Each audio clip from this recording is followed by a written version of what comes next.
میں بدر کے مسلمانوں سے کہنے آیا ہوں کہ آپ کو اور ہم کو یہ کوشش کرنا ہے کہ ہم اپنے دلت بھائیوں سے مقابلہ نہ کریں. ہم ان سے مقابلہ نہیں کریں گے. ہم اپنے دلت بھائیوں سے تعاون کریں گے. ہم کمپٹیشن نہیں کریں گے, ہم کوآپریشن کریں گے ان سے. میں بدر کے مسلمانوں کو پیغام دینے آیا ہوں کہ آپ ہمارے بیک ورڈ کلاس کے بھائی بہنوں سے کمپٹیشن نہیں, کوآپریشن کریں گے, ان سے تعاون کریں گے. اب 70 سال یہ اعلیٰ ذات کے لوگوں نے مسلمانوں کو, دلتوں کو, بیک ورڈ کلاس کے لوگوں کا مقابلہ کرایا,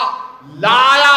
آج اسدالدین اویسی تمہارے درمیان میں آ کر تم سے اپیل کر رہا ہے کہ اب یہ مقابلے کا وقت نہیں, یہ تعاون کا وقت ہے, یہ تعاون کا وقت ہے, یہ کوآپریشن کا وقت ہے. اگر ہم یہ تینوں سماج مل جائیں گے تو یاد رکھو 70 سال سے 22% لوگ جو پوری ملائی کھا گئے, دودھ کا گھڑا پی گئے, اور ہم کو اور آپ کو یہ کہہ دیا کہ تم ایک چپراسی کی نوکری کے لیے لڑو, تم ایک کانسٹیبل کی نوکری کے لیے لڑو, تم ایک ٹیچر کی نوکری کے لیے لڑو. آج میں آپ سے اپیل کر رہا ہوں کہ جس دن اس ملک میں, اس ملک کا مسلمان دلت مسلمان کو سمجھے گا,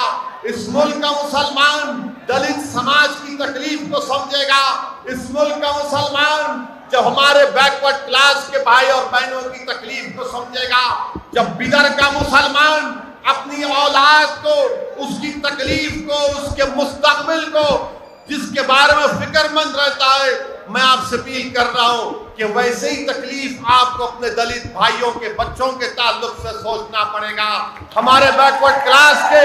بھائی اور بہنوں کے بارے میں سوچنا پڑے گا. اس لیے کہ ہمارے کانسٹیٹیوشن میں لبرٹی, ایکوالٹی, فریٹرنیٹی اور جسٹس کی جو بات کہی گئی ہے وہ اسی وقت ہوگا میرے عزیز دوستوں اور بزرگوں جب ہم تعاون کریں گے, جب ہم لوگ کوآپریشن کریں گے, تبھی جا کر ہم یہ تمام چیزوں کو حاصل کر سکیں گے. یاد رکھو نوجوانوں, یاد رکھو نوجوانوں, اگر ہم علیحدگی کی دیواریں اٹھاتے رہیں گے دلت سماج کے خلاف, اگر ہم علیحدگی کی دیواریں, نفرتوں کی دیواروں کو بلند کرتے رہیں گے ہمارے بیک ورڈ کلاس کے بھائی اور بہنوں کے خلاف, تو کبھی بھی انصاف نہ مسلمان کا ہوگا, نہ دلت کا ہوگا, نہ بیک ورڈ کلاس کا ہوگا.